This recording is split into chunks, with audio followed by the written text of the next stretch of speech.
So the gap is still 5 after Europe won that last game, 14-9 at Weber Cup 17 here in Manchester. And up next, a replay of a match that we saw yesterday. Jesper Svensson, a big winner of a Parker Bohn III. Can he reverse that and can he get his revenge? There's definitely been an interesting atmosphere today between the two teams. It's a little bit more aggression than we've seen in previous years, and it's fascinating to watch and very enjoyable as well. Let's head back over to Cass Edwards and Wayne Boyce.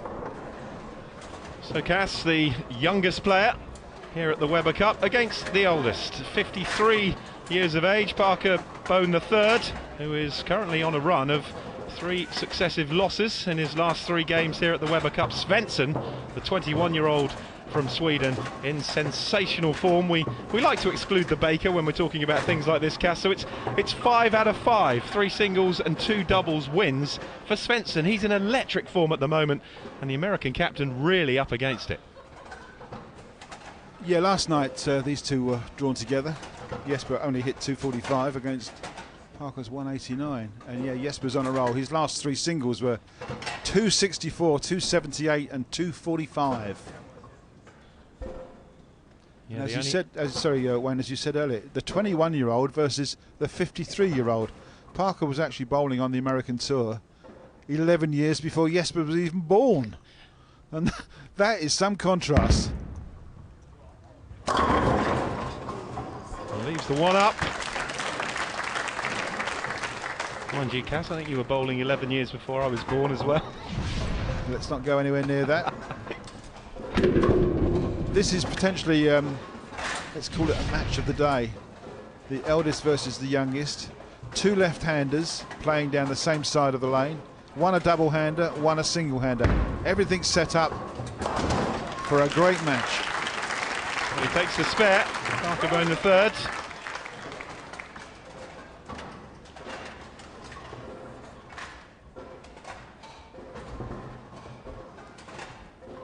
He must have really been dreading the draw when he saw it, Parker Bohn III, as if to say, Cass, not again. He's up against Svensson, who's really high in confidence, whereas Bohn has got a few demons to battle here. How do you cope with that? You have to put everything in the past behind you, take every new game literally as that. Parker Bohn knows what he can do. He can shoot 300 if he wanted to, or not if he wanted to, but he's certainly capable of it. But yeah. Here we go. Here we go, yes, for Svensson, strike. Yeah, no, Parker's got to put it behind him. I think this is a new game. It's 10 frames each, and there's no reason why he can't win. 11 pins in front. The 21-year-olds.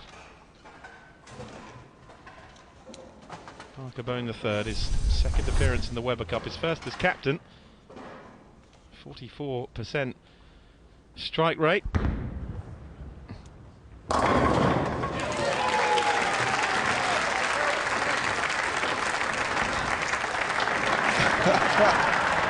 Parker Bohn just having a bit of eye contact there with someone in the audience. He shot himself a strike in frame 2. He scores a 49. So he's broken the ice, he's got a strike. He certainly needed that. We're talking about how you prepare and how you build your confidence. Well, that's the natural way of doing it. Yeah, of course. I mean, we're not going to say too much about these stats. This guy, Jesper Svensson, has just won the toughest tournament in the world, the Tournament of Champions in the United States. But Parker's won basically everything else, including a World Championship. And look at that, crikey. Oh, there you go. There could be a twist in the tail. It's a 4 and the 8-pin split off of a ball which goes in just a fraction high on the headpin. Let's watch this one. Wide from the outside. It's heavy on the headpin. The 4 stands, the 8 stands. And it's the small split. It's very makeable, but he's got to hit that 4-pin, that 6-pin, left-hand side and bounce it across. Possibilities of being an open frame. This is a big shot for Jesper Svensson. And he doesn't make it. It is an open frame. And Parker Bohn III has himself a 10-pin advantage just 2 frames in. Which will certainly make him feel better. How long for, we're not sure, but he's got a chance to double up here with another strike.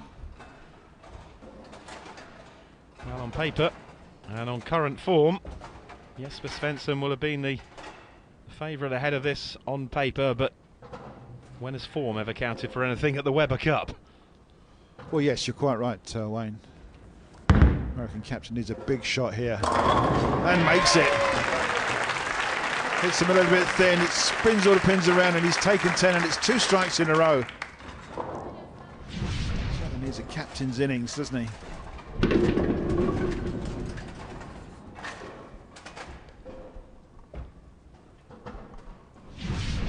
Yeah, pretty expressionless. He knows he's got a lot of work to do. He knows how much damage that Jesper Svensson can cause. He needs a big one here, Svensson, after that open frame, and the fact that Parker Bohn III is weighed in with a double.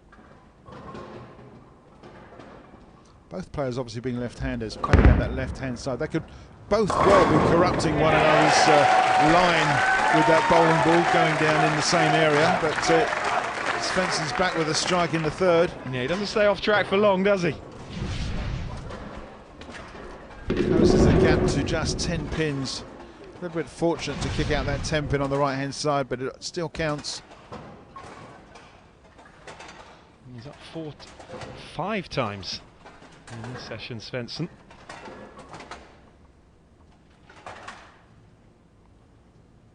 Don Barrett really keen to get Europe across the line and really put the pressure on the USA by keeping his in-form man out there.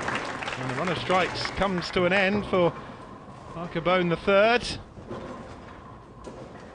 Yeah, he couldn't go 3 in a row, so this could only be a 9 spare, which will be worth 19. The legend that is Parker Bohn.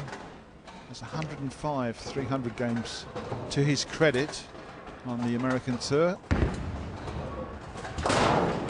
Takes the spare away nicely, but that's not what he's looking for.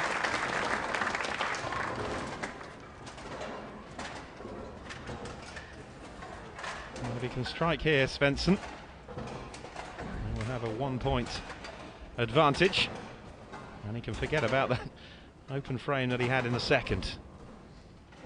From what you were saying earlier though, Cass, two-handed players more susceptible to open frames? Not necessarily, but if they're not in the pocket, they do tend to sometimes leave weird combinations. A bit like me and you. Sounds like a pizza, doesn't it? Oh, leaves the 7. Yes, he had a bit of a messenger flying around there. Thought it was going to go over, but just dropped off the back of the pin deck. Look at that. That may would have taken the pin out if it hadn't dropped off. Can only be 9. Can only be a spare. A couple of pins tried to take it down, but it wasn't to be. And he's missed his chance to get in front. He needs this to remain within 10.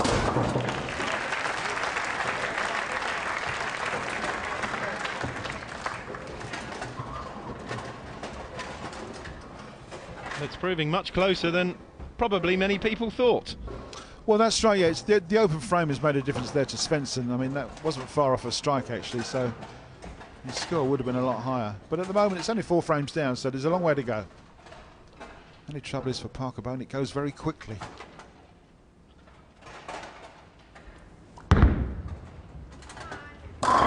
Lovely shot from the American captain, strike number 3 from 5 frames. I see quite a contrast in the style and the speed of the ball here. Not so much rotation, not so much speed. It hits the pocket and carries 10, which Svensson does, but he just bowls it a lot harder and faster. Meaning you don't necessarily have to bowl as fast with so much rotation as Svensson. Well, if he can come up on top here, Parker Bohn III, it would be, I think, fair to say, the second big surprise of the afternoon. I don't think many expected Carl Troop to come out on top against Don Barrett. Yeah, Parker's lost 4 singles matches on the bounce. Great shot from Svensson. He's certainly not going to give up at the halfway stage. There's a long way to go. Svensson's back in there. Still holds that 10-pin lead, does Parker Bohn at the halfway stage, but both players working on a strike. Strikes in 3 of the last 4 frames for Bohn III. And although he's throwing first, there's a lot of pressure on him because he'll expect Svensson to strike every time, given his current strike rate. Rings the 10-pin note. Yeah, a bit unfortunate. He is under pressure, although you couldn't tell by the look on his face. I think both guys are under pressure really here in this single lane format, head-to-head, one game. Final day of the Weber Cup as well brings its own pressure. I was going to say, especially with the new scoring system from the World Bowling Association. Parker takes a spare, worth 19. Nice strike here for Svensson. We'll put him back in the lead, only by 1 pin. Will be enough. Yeah, we're where we were a couple of frames ago. Yeah, pretty much backwards and forwards all the way through, and as I say, it's part of the scoring system that makes televised bowling finals so unique, and it is a unique scoring system.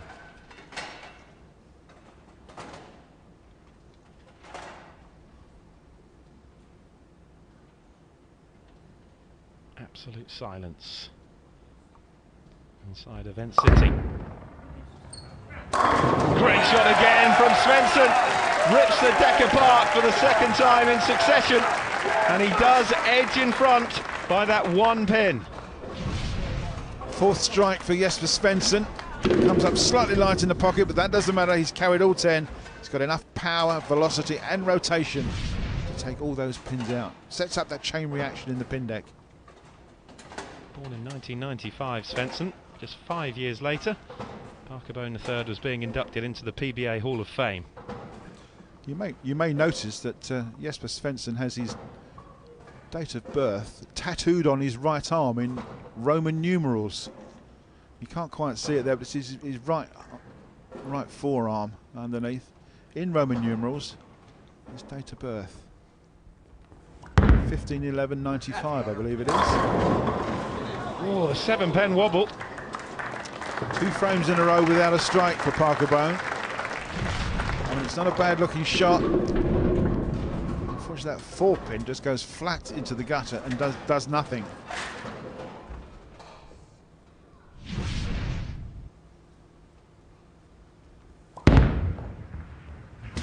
Takes away the spare. But Svensson with a chance to increase his lead now. He can go to 178. But he takes away the deck again. It's amazing how quickly the game can turn around and scores can change. The other unique thing about Svensson is, and you'll notice when he slides up to the foul line, he actually delivers the ball, and he's about 1.5 feet back from the foul line. Just keep an eye on where his sliding foot finishes it once that ball's delivered. Way back from the foul line. Almost takes another 10, but he's not going to take 10. He'll be happy for the single pin in the corner, which can be a 9 spare. Neither one of them, Cass, can seem to get away in this game at the moment. They both had chances, and that was a big one for Svensson. Yeah, it's nip and tuck. He's lucky to get that 5-pin out. It was a light hit on the head pin. It was a 10-pin standing, so he's going to go across lane for this one, hard and straight.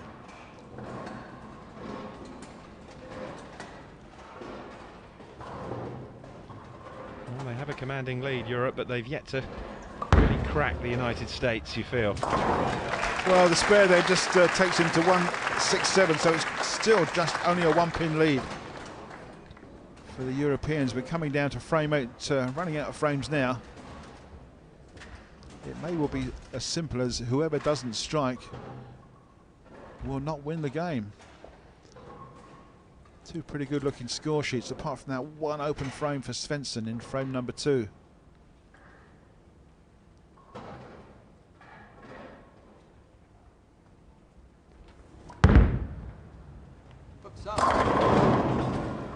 It's gone. No, no, it hasn't. Crikey, how hard do you have to hit that one? I thought that was gone for certainty. I don't think he was fully happy with the shot, Cass, was he? He was talking to himself under his breath, but very, very nearly the messenger trying to take out the 7. An absolute wobbler, wasn't it? Another 9 spare for Parker Bohn. That's 3 in a row. Well, he got away with it last time because Svensson only spared, but if the Swede can take all 10 here, he'll go to 197 and have a 12-pin advantage with 2 frames to go. Yeah, Bohn's only had 3 strikes. Svensson's had 4. It's just a slight difference at the moment, but we are coming down to the last couple of frames, so a strike here may well set the European up for a victory. Yeah, Bohn III has remained clean, but could be 12 pins down here. Big shot for Svensson. And he's ripped through them again! It's a 12-pin lead for Jesper Svensson. How different this is to Parker Bohn's shot. Parker Bohn got a spare and made 19. Svensson's put the ball in pretty much the same place and taken 30 pins because he got the strike. And Parker Bohn III, remember, only scored 189, the only sub-200 game that we've had at this Weber Cup the last time these two met. He'll go past that with this ball. And he goes past it well with a strike. It's another 30, takes him to 215, and really it was the only possible response. Just at the right time. It's the foundation frame, frame number 9. And although he looks pretty cool as a cucumber, I'm sure he's very worried inside at what this man is going to do here. Strike for a 12-pin lead. Only once though, as he doubled up in frames 5 and 6. First strike was followed by an open frame. And he's had 2 spares into the mix as well.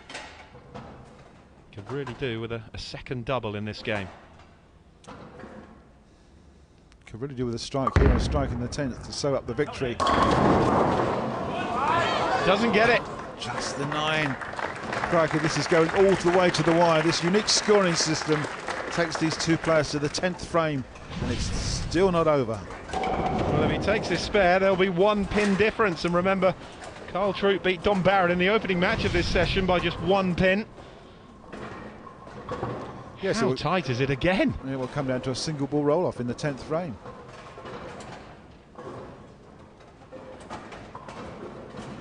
First of all, of course, he has to make this spare. No one thinks he's possibly going to miss it.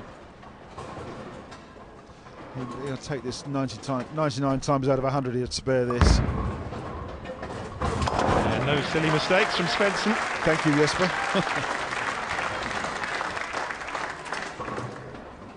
So there we are, 10th frame up. It's one pin difference, advantage to Team Europe. Impressive looking scorecard from Svensson, as you say, Cass, apart from that second frame. Parker Bohn III clean throughout, but he really does need a strike here. Well, the player that doesn't strike is going to lose. It is a 1-frame shootout, as has so often been the case at Weber Cup 2016. For Parker Bohn, this must be a strike. Carry! No! And it's not! Oh dear! And you can see Parker's disappointment. He hit the pocket, he left the ringing 7-pin, and that, unfortunately, may well be a defeat for Team USA.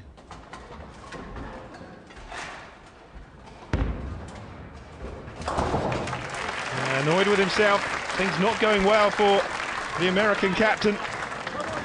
234 the score.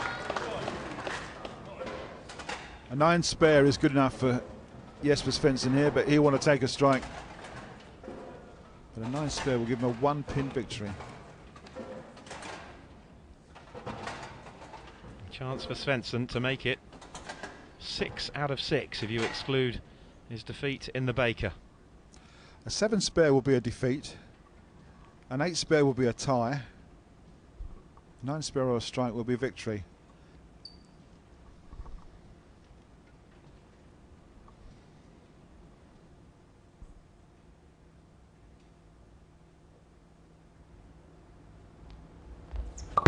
Massive shot for Svensson.